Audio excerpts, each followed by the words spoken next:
हर हर महादेव। ओम नमः शिवाय। महाशिवरात्रि आ रही है जी, बहुत नज़दीक है और आप सबको महाशिवरात्रि की ढेर सारी शुभकामनाएं। अब हम बात करेंगे कि महाशिवरात्रि पर साधना कैसे करनी है, कैसे मनोकामना पूर्ण होगी।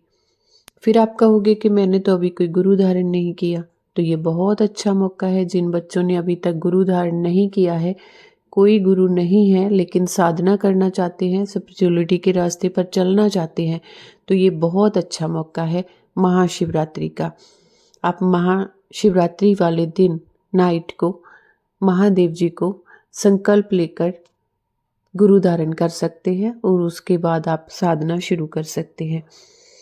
इसके बारे में बात करते हैं कि कैसे संकल्प लेना है, कैसे आपने गुरु धारण करना है, ये सब आपको डिटेल में बताया जाएगा। उससे पहले आपको बता दें कि इस वर्ष महाशिवरात्रि 15 फरवरी 2026 को है। भारत में यही तिथि मान्य है। कृष्ण पक्ष की चतुर्थी 15 फरवरी को शाम 5:30 बजे से शुरू होकर 16 फरवरी शाम को समापित होगी। इसलिए महाशिवरात्रि मुख्य साधना 15 फरवरी को रात को ही करना अनिवार्य माना जा रहा है। भारत की महाशिवरात्रि की साधना के लिए अलग अलग मुहूर्त माने जाते हैं। 4 पहर की मुहूर्त को माना जाता है महाशिवरात्रि की नाइट। जैसे कि जो पहला पहर है वो 12:09 से शुरू होकर 1:01 के बीच का रहेगा। इस टाइम पर की गई साधना भी बहुत पावरफुल कहलाती है, क्योंकि इस समय वातावरण शांत होना शुरू हो जाता है और ऊर्जा अधिक प्रवाहित होनी शुरू हो जाती है। इसलिए ध्यान, मंत्र साधना, अभिषेक, अंतर्मुख साधना अधिक प्रभावशाली रहती है। ऐसा नहीं है कि केवल यही समय उपयुक्त है, बल्कि शिवरात्रि की पूरी रात साधना के लिए बहुत ही पावरफुल, पवित्र और फलदायी मानी जाती है। पहला पहर शुरू होता है 6:10 से 9:20 का समय रात का। इस समय आप पहले पहर में ही संकल्प लेकर आपने कितना माला जाप करना है, 11 करेंगे, 51 करेंगे, 108 करेंगे, जितना भी करेंगे।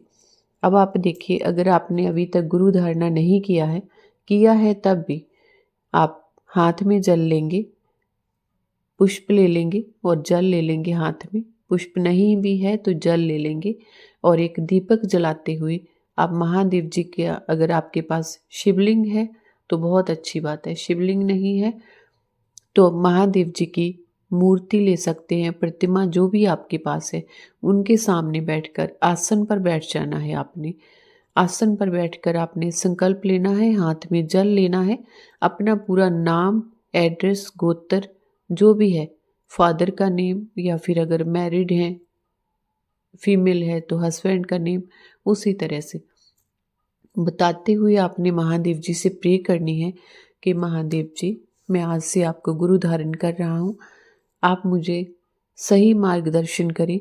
मैं आपका इतना माला जाप या जो भी आपने साधना जितनी करना चाहेंगे, लेकिन शिवरात्रि वाले दिन आपने जितना करना है, 108, 51 जो भी करना है, उसके बारे में आप बोल लेंगे कि मैं ये संकल्प लेने लग रहा हूँ, तो आप मुझे सही रास्ता दिखाएं और मुझे गुरु रूप में मेरी साधना को स्वीकार करें, मुझे इस काल की नगरी से बचाएं।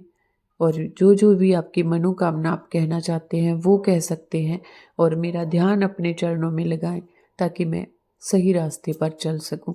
जो भी आपके मन के भाव हैं महादेव जी के लिए, वो आप सब उस टाइम पर महादेव जी के आगे आप अपनी बात को रखेंगे, अपनी मनोकामना को रखेंगे और उस जल को फिर धरती पर छोड़ देंगे। साथ में आपने ये भी प्रे करनी है कि कोई भी नेगेटिविटी, कोई भी बुरी शक्ति मेरी की गई साधना को चुरा ना पाए। महादेव जी आप मेरी रक्षा करेंगे, मुझे कवच प्रदान करेंगे। तो ये भी आपने साथ में अरदास कर लेनी है। फिर आप उस जल को ज़मीन पर छोड़ देंगे। पहले पहर में आपके लिए इतना काफ़ी है, तो वो कीजिएगा। और दूसरा पहर जो स्टार्ट होता, दूसरे पहर का जो समय रहता है वो 9:20 से 12:30 के बीच का रहता है। आप हल्की फुल्की साधना जैसे ओम नमः शिवाय का जाप या मानसिक जाप कर सकते हैं, अगर आप लगातार नहीं बैठ सकते हैं। इस समय भी मंत्र उच्चारण और ध्यान के लिए ये समय भी बहुत अच्छा है, क्योंकि बाहर का शोर तकरीबन शांत हो चुका होता है, तो मन जल्दी लग जाता है। तीसरा पहर जो शुरू होता है वो 12:30 से लेकर 3:45 तक का रहता है, और ये ब्रह्म मुहूर्त का समय है। आप सब जानते हैं कि ब्रह्म मुहूर्त का समय कितना पावरफुल होता है साधना के लिए, भगवान के दर्शन पाने के लिए।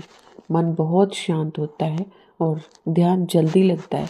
अंतर साधना इस टाइम पर बहुत अच्छे से हो जाती है और प्रभावशाली भी रहती है। चौथा पहर 3:45 से सुबह 7 बजे तक का रहेगा। तो आप अगर लगातार पूरी नाइट नहीं बैठ सकते हैं तो आप कोशिश कीजिएगा कि ब्रह्म मुहूर्त का जो समय है, या 3:45 के बाद, या ये 12:30 जो तीसरा पहर है, इस टाइम आप अगर एक माला करते हैं ना तो आपको 1000 माला का फल मिलता है। बहुत पावरफुल टाइम होता है ब्रह्म मुहूर्त का। तो पूरी रात अगर आप ना साधना कर पाएँ तो इस टाइम ज़रूर कीजिएगा। जितना कीजिए, 11 माला, जितना भी आप कर पाए, 51, 108 जो भी करें, क्योंकि इसका तो 1000 गुना बढ़कर फल मिलता है। तो ये टाइम आप अपनी साधना के लिए चुन सकते हैं। एक बात का और ध्यान रखिएगा, अगर जैसे फीमेल है, पीरियड प्रॉब्लम होती है, तो उस टाइम पर आपने आसन पर बैठकर जाप नहीं करना है, और संकल्प आप अपनी तरफ से, घर के किसी और मेंबर से अपना नाम बोलकर वो आपकी तरफ से संकल्प ले सकते हैं। आपने उस जगह से थोड़ा हटकर साइड पर बैठ के आपने मानसिक जाप करना है, और माला भी नहीं छूनी है। इस बात का ध्यान रखना है। लेकिन जाप आप मानसिक जरूर करते रहिएगा, क्योंकि ये सुनहरा मौका महाशिवरात्रि का आप अपने हाथ से ना जाने दें। तो उसके लिए आप ये कर सकते हैं। दूसरी बात, जैसे आपने महादेव जी को गुरु धारण किया है, तो आपको इंसानी रूप वाले गुरु से भी महादेव जी खुद ही मिलवा देंगे। अपने आप ही रास्ते खुलते जाएंगे और महादेव जी आपको सही रास्ता दिखाते जाएंगे। तो प्रथम गुरु महादेव जी हैं, तो आपने यहीं से अपनी स्पिरिचुअलिटी की शुरुआत करनी है। जब आपने महादेव जी को ही अपना गुरु धारण कर लिया, भगवान को पा लिया है आपने, एक तरह से भगवान को पाने का रास्ता है, तो फिर बाकी ज़रूरतें तो आपकी खुद ब खुद महादेव जी पूरी कर देंगे।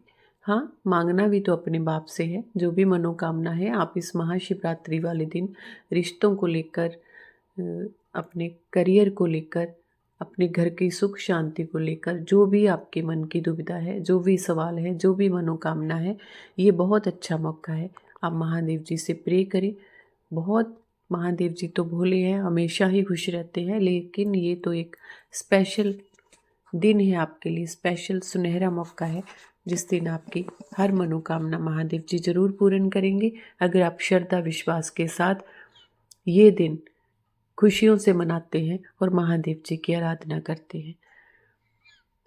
तो महाशिवरात्रि शिव साधना, मन शांत होता है इससे करने से। जीवन की जो हर रोज़ की भाग दौड़, थकान, टेंशन, स्ट्रेस, ये सारी चीज़ों से निजात मिलती है जब हम महादेव जी की साधना करते हैं, क्योंकि महादेव जी शांति देते हैं, हमें स्टेबिलिटी देते हैं, सुकून देते हैं। अकड़, गुस्सा, चिंतन, चिड़चिड़ापन, ये सारी रिमूव होने लगती हैं। पापों का नाश होता है, भय से मुक्ति मिलती है, बंधन खुलते हैं, हेल्थ अच्छी रहती है, करियर को लेकर सक्सेस मिलती है, सही रास्ता, सफलता, सब आप अचीव कर सकते हैं महादेव जी की साधना करके। साधना शुरू करने से पहले आपने स्नान करना है एकदम, और साफ कपड़े पहनकर, साफ वस्त्र पहनकर रखें। और एकदम शांत और पवित्र मन से शिवलिंग के सामने आप बैठ जाएं। आसन पर बैठकर प्रतिमा को सामने स्थापित करते हुए आपने बहुत ही श्रद्धा और विश्वास के साथ एक अखंड दीपक जलाना है। और फिर आपने ये जो अभी आपको बताया संकल्प लेना है और संकल्प लेकर आपने साधना शुरू करनी है। आप इस दिन 11, 51 या 21 माला या 108 माला ओम नमो शिवाय का जाप करते हुए आपने शुरू करना है। और फिर 21 बार आप महामृत्युंजय का पाठ जरूर करेंगे। महादेव जी की कृपा पाने के लिए और तंदुरुस्ती के लिए, अपने घर परिवार में सुख शांति बनाए रखने के लिए और सबकी हेल्थ अच्छी रहे, सेहत अच्छी बनी रहे घर परिवार की और आपकी, महामृत्युंजय का जाप आप 21 बार जरूर करेंगे। इसके लिए आपने माला का यूज़ नहीं करना है, आपने इसको अपनी उंगलियों पर ही काउंट करना है जो आप महामृत्युंजय का जाप करेंगे। और जाप समाप्त करने के बाद फिर से आपने ओम नमो शिवाय का 1 या 2 या 3 जितना भी आप कर सके उतना फिर से आपने जाप करना है। और आपने क्या करना है, एक दिन पहले से ही आपके पास जो माला है पहले से है या नहीं है, अगर नहीं है तो आप खरीद सकते हैं, अगर पहले से है तो आपने उसको एक दिन पहले ही तैयार करके रखना है।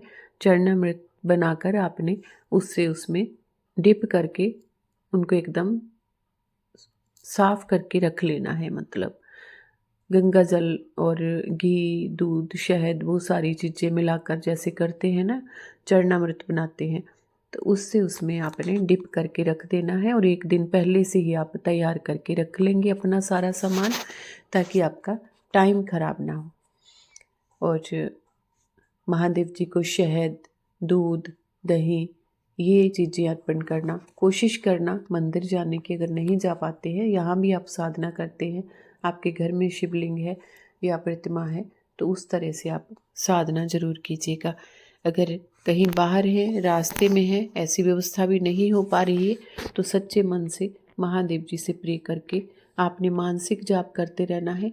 और आपको पता है कि भगवान तो कण कण में वास करते हैं, हर जगह पर हैं, आपके अंदर भी हैं और कण कण में वास करते हैं। तो उनको आपने श्रद्धा भावना से दिल से पुकारना है, तो वो आपकी हर मनोकामना और आपको उनका आशीर्वाद ज़रूर मिलेगा। तो कीजिएगा श्रद्धा भावना से, इस त्यौहार को मनाइएगा और आपकी ज़िंदगी की जो भी कमियां हैं, जो भी दुविधाएं हैं, वो सब महादेव जी के आशीर्वाद से ख़त्म हो। आपका दिन अच्छा हो और आपकी आगे की लाइफ के लिए महादेव जी की तरफ से आपको ढेर सारी ब्लेसिंग मिले, आशीर्वाद मिले, ऐसी कामना करते हैं जी। जय माता दी, जय श्री राधे, हर हर महादेव।